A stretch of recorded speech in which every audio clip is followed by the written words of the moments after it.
দেখিছা হারে হারে সেউজীয়া গছ লতিকা স্ফটিকৰ ধাৰে যেন নিৰ্মল পানী সৰোবৰ আৰু তাৰ মুকলিমনে চৰি থকা ৰাজশংখ সেইবিলাক বাৰু কোনে শোষণ কৰিছে?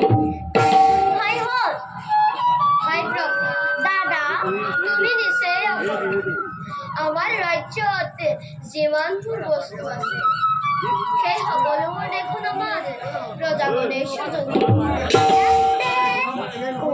দাদা সেই প্ৰজাসকলক মালিনীসকলক গছ বন পশু পক্ষী এই সকলোবিলাক স্বজন কৰা এজনেই কৰে তেওঁকে ঈশ্বৰ বোলে।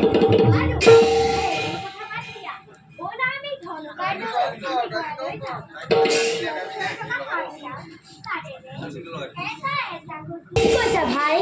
ব'লা ভাই প্ৰহ্লাদ আমি সকলোৱে ধনুকাঁড়লৈ মৃগয়া লৈ যাওঁ। ভাই মৃগয়া কৰা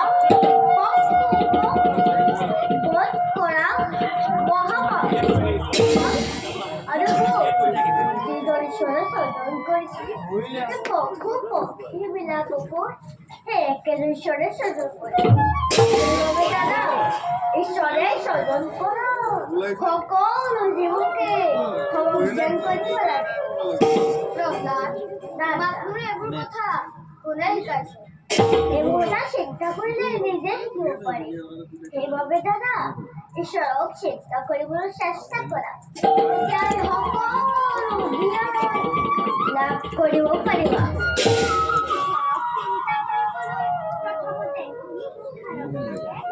জগৎকৰ্তা ঈশ্বৰক চিন্তা কৰিবলৈ তেওঁৰ অনন্ত মহিমাক কীৰ্তন কৰিব লাগে। হৰে ৰামৰ বাহিৰে জগতত কোনো বস্তু নাই ঈশ্বৰক পাব নোৱাৰে।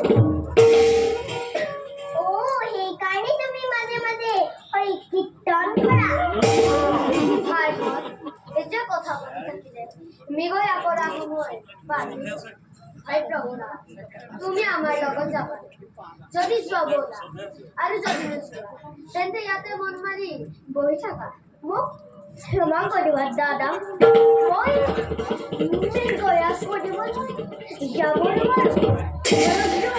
মই ফুলনি মাজে মাজে হৰি কীৰ্তন কৰি ঘূৰি ফুৰিম।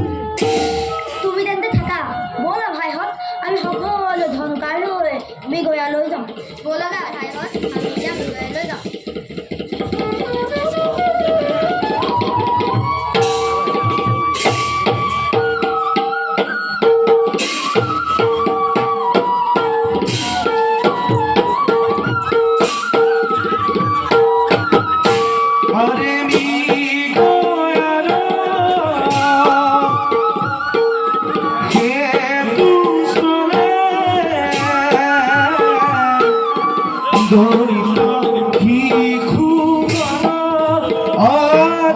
Go